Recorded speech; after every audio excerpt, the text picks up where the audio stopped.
And hello YouTube, this is Thomas Judge back once again with another custom bind video, and this is one a lot of people have been very curious about. This is my World of Flashpoint companion custom bound hardcover. I did kind of tease this before in one of my tutorial videos when I was slicing and dicing the trade paperbacks, so I thought with no further ado I'll show you how it looked when it was done.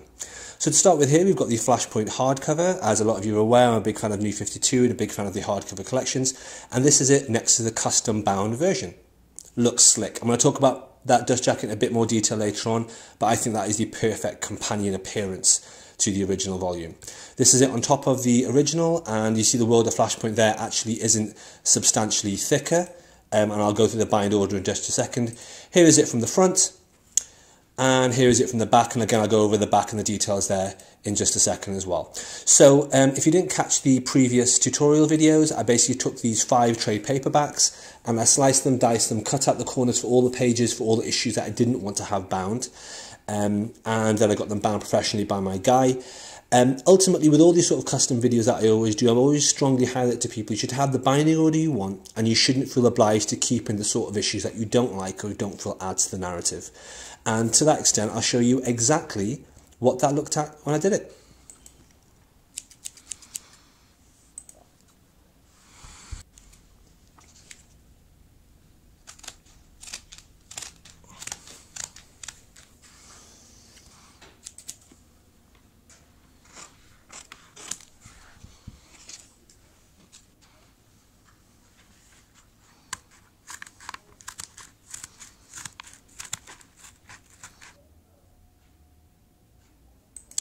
So I hope that was interesting. It was quite fun reading everyone's comments afterwards, especially when I showed them the image here, which is of all the corners cut off and what that looks like. People seem reasonably quite traumatised by me cutting off all the corners. And it is quite a traumatic thing to do, but it's all for a good cause, as you'll see. So let's jump into the binding order here. I'm going to show you the 5 paperbacks there.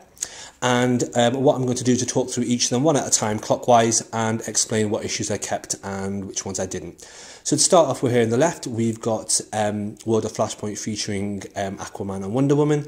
It includes Emperor Aquaman, it includes The Outsider, it includes Lois Lane and the Resistance, and it includes Wonder Woman and the Furies, all of which are great series and all of which are worth keeping. So I essentially kept the entirety of this volume.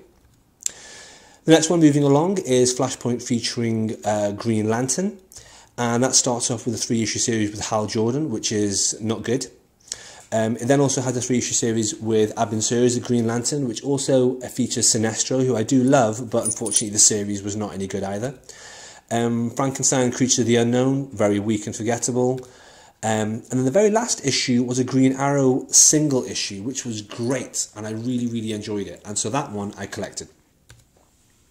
Continuing on, we've got the Flashpoint featuring the World of the Flash. You see the cover there is brilliant, and this is the one that I used for the dust jacket. That contains the following issues: God of War as a single standalone issue, which is, for my money, literally the best single issue in the Flashpoint universe. It then also includes a Kid Flash Lost miniseries, which was entirely forgettable. The Legion of Doom, which had a couple of good moments in it, but ultimately wasn't good enough to really warrant reading a second time.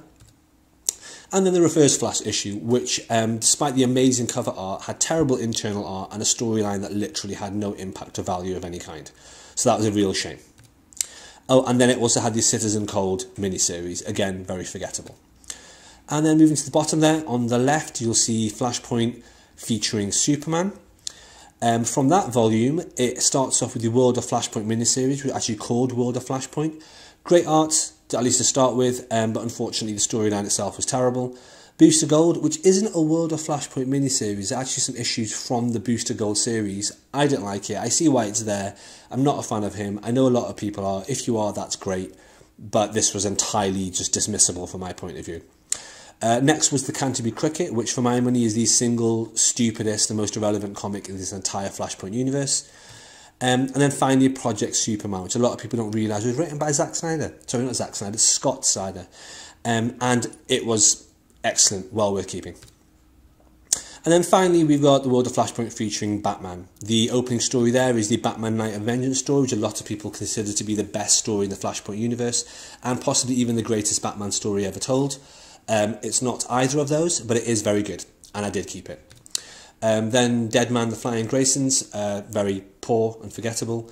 Deathstroke and the Curse of the Ravager, forget about that as well. And finally the Secret 7, which is so forgettable I can't even remember what it's actually about, but it must have been terrible because I didn't keep it.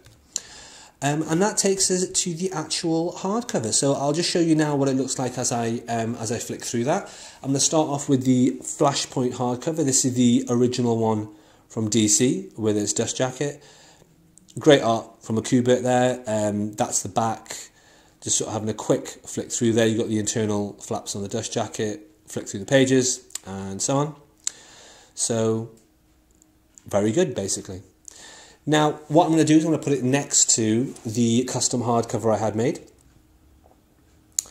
And that looks like... Ta-da! It looks like this. Forgive the drama. Yeah, I just love the cover art. I think it just works really well. There's a wonderful bit of symmetry there and mirroring happening in those two poses. And it's really weird to me that DC didn't run with that much more than they did. There's the spine, literally just says World of Flashpoint featuring no one, because why should it? And then at the top there, I made sure it had an image there that matches up with the spine of the Flashpoint image, which I'll show you again in a moment. But yeah, made a big effort to make sure that matched perfectly up on the shelf.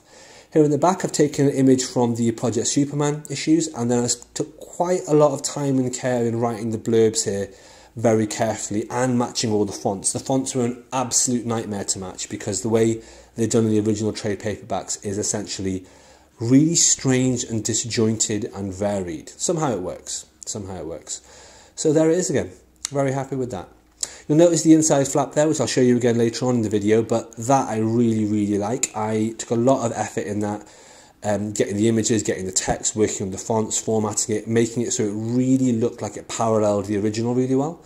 And there in the black, you've got some stuff that I've put together regarding the different creators. You'll notice here I'm showing off some of the end leaves as well, just incidentally. Those are the end leaves inside the hardcover, and that's just a particular image from the original Flashpoint that I decided to use because it just kind of suited the idea of having an end leaf. You'll notice there black buckram as the hardcover because it's nice, it's simple, it's cheap. And like I say, those end leaves just seem to suit being there in the book. Why not? So flicking through, you'll see I'll start off with the Batman issues. I'll try and flick through relatively quickly so I don't give you any spoilers or anything. And then it jumps straight smoothly into the Superman issues. It looks good. There you have Green Arrow Industries. So you'll see here what happened is that all the trade paperbacks have been compressed together. All the irrelevant pages and the ones that I cut the corners from have been removed. And what you have is what looks like a singular, polished, well-produced hardcover volume containing all the pages very crisply.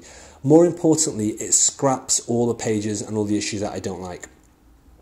A lot of people do talk about how there's hopefully one day going to be a Flashpoint omnibus. I'm relatively reticent about that because firstly it'd be 61 issues long, assuming it includes the 5 main Flashpoint issues. Secondly, an appropriate binding order would be a bit of a nightmare because if you look at something like comic book reading orders online or any kind of list on Reddit, they have people jumping from one to the next and back again and so on. It's actually discoherent to read it in that order. It's not something I would recommend at all. So I think an omnibus would be a bit of a pain. It would be too big, the reading order would be strange, and it would collect literally about 2/3 of it would be dross that you would not want to read a second time.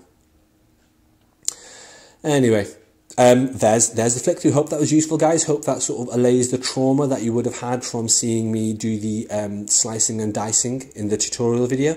And you can see that at the end of the day, it was completely worth it. This looks great. It's not sort of oppressively thick or heavy. It's got all the issues that you want. It looks brilliant next to the original hardcover. And I am extremely, extremely happy with this.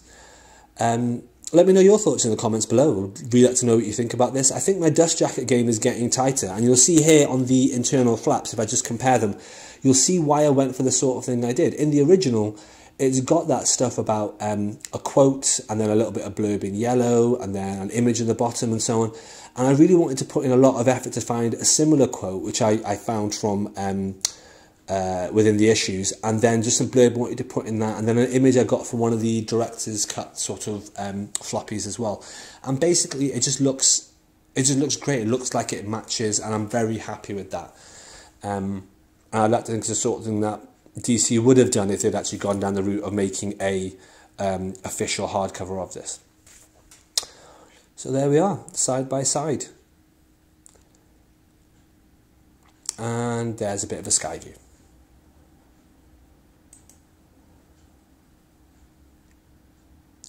So I hope that was useful, guys. Just to quickly dive in a little bit on the dust jackets and what I did with that.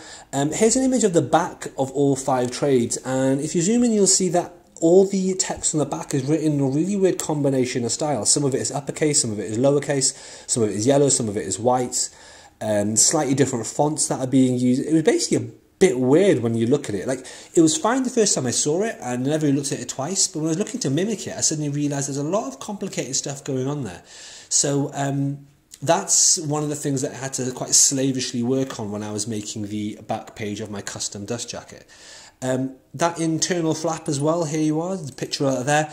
Just wanted to, again, just to highlight that. Took a fair bit of effort, but again, it's a matter of matching the idea of having a quote from a central character and then having these kind of flash facts underneath them.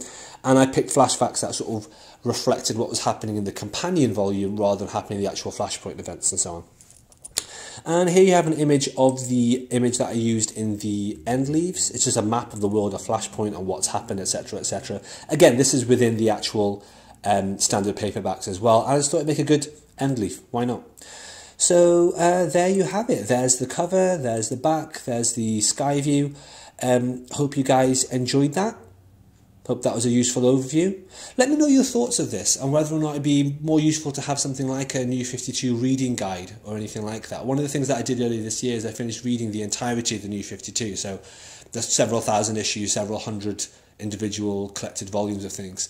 And I have been sort of toying with the idea of putting together a reading guide because it can be quite confusing to know what stands where and how things go and so on. So let me know your thoughts on that as well. So until next time, that's it from me, guys. Please like, comment, subscribe. Please share these videos more widely. Please let me know what you think. And as always, please support the channel by heading over to Amazon and picking up the first episode of my prose novel, No Gods or Kings. It's about superheroes and comic books, and it's the best way to support the channel. Thanks for everything, and I'll see you next time. Until then, stay classy.